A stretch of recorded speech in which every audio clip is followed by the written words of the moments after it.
Bonjour Gérard. Mais bonjour Willy. Voilà, je vois que tu es encore bien chargé, comme chaque saison littéraire. Mais oui, c'est un premier Un roman premier roman. de quelqu'un qui a déjà écrit deux livres, l'un un récit, l'autre plutôt sur les arbres et la nature, D'accord. publié dans de bonnes maisons d'édition françaises, mais pour ce roman, il est venu chez nous. Oui.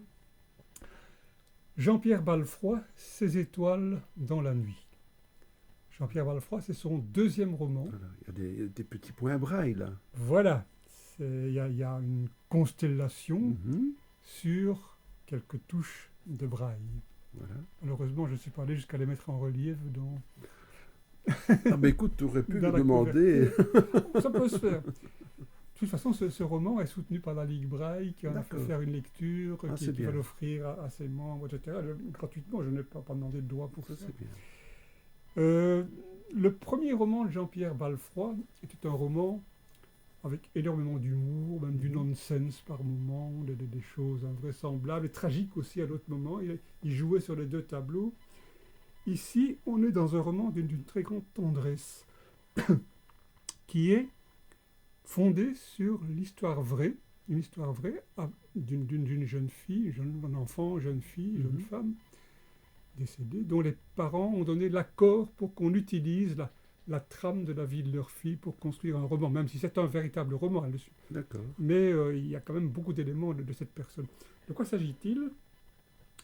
On se trouve dans un village dans les Ardennes françaises, tout près de la frontière belge, dans les années 50. Mhm. Le monde commence à changer. Des riches bruxellois, ou des bruxellois aisés, disons, commencent à chercher des résidences secondaires, ce qui n'était pas tellement à la mode avant. D'accord. Et comme c'est pas trop cher là-bas dans la région, ils achètent des terrains, ils construisent. Et donc, ce village d'Andine se divise en deux. Il y a Andine la rouge et Andine la bleue. Une de deux, c'est les vieilles structures des vieilles personnes du village, serrées autour de l'église. L'autre, en dehors, ce sont tous ces gens, cette espèce de ville de week-end, de village de week-end. D'accord. Les gens. Bon. Bien sûr, comme il y a quand même des liaisons qui se font entre les deux, qui au départ sont irréconciliables, et petit à petit. Et il y a une aventure entre un bûcheron local et une de ces personnes qui se sent un petit peu solitaire, bien qu'elle ait déjà deux enfants. Et de cette aventure brève naît, ou ne naît pas, on ne le Mhm. sait pas, et on ne fait pas d'examen génétique à l'époque, une fillette. Donc la mère accouche d'une fillette 7-8 ans après ses autres enfants. Cette fillette, on se rend très vite compte qu'elle a une maladie orpheline, très grave, Mhm. qui se manifeste sur plusieurs plans, d'abord par une atteinte rénale, puis par une atteinte de la vue, par une propension au cancer. D'accord. Et donc, très jeune, on va devoir lui greffer un rein, sa mère lui donne un rein, et puis sa vue baisse, baisse, baisse, elle devient aveugle. Et malgré cela, elle parviendra à faire des études de droit. D'accord. Et son peut-être père Mhm.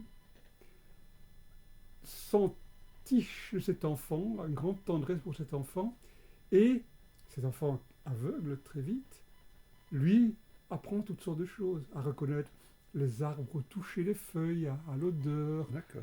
Il la met en contact avec sa bonne vieille jument. Mhm. Il a fait monter sa vieille jument de trait évidemment. Hein. Mhm. Et donc il y a un grand attachement entre ces deux personnages qui ont une trentaine d'années d'écart. Il lui offre un chien d'assistance aussi. D'accord. Bon. Et on suit la vie de cette jeune fille, de cet homme qui devient veuf. Donc, il s'attache d'autant plus à elle que son couple n'a pas eu d'enfant et qu'il en souffrait beaucoup, et sa femme encore plus. Sa femme meurt, il a un accident au D'accord. travail, et donc il y a vraiment, il se raccroche l'un à l'autre si on veut. Et l'auteur, qui est-il?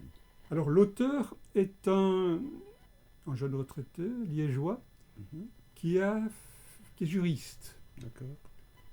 Et qui a fait toute sa vie dans les études juridiques liées à la ville de Liège, D'accord. notamment les formations juridiques. Assez étonnamment, il n'a pas de diplôme universitaire de juriste, il est devenu un juriste sur le tas, c'est des choses Mhm. Bon, en Belgique, c'est possible en tout cas dans sa génération. Et donc, c'est un monsieur qui marche beaucoup, qui écrit énormément. Et L'idée du roman est venue comment chez lui? mais il connaît la Il connaît la, il connaît la famille. il connaît la famille, Il connaît la d'accord, c'est de là que... C'est là que l'idée est venue et il a demandé l'autorisation à la mère. C'est bien. Et donc, forcément, la Ligue Braille s'intéresse beaucoup au roman, le lui a fait lire, va l'offrir à des D'accord. non-voyants, etc. D'accord. C'est- Mais Mais c'est enfin, un très beau roman, un roman très tendre, très, très touchant, Mhm. sans aucune mièvrerie. Cette jeune fille, cet enfant, cette jeune fille, tous ceux qui l'ont approchée, c'était une lumière pour eux. Voilà, Alors qu'elle d'accord. était elle-même, il n'y avait plus de lumière, mais elle était une Mhm. lumière pour tout son entourage. D'où ces étoiles dans la nuit. D'accord. La nuit, évidemment, mais c'était aussi l'étoile Oui, oui. qui brille dans la nuit. Une aura apparaissait des différentes choses à qu'elle fait. avait découvertes par Tout elle-même. à fait. D'accord. Et elle a quand même fait des études de droit, c'est Oui. quand même pas mal. Hein.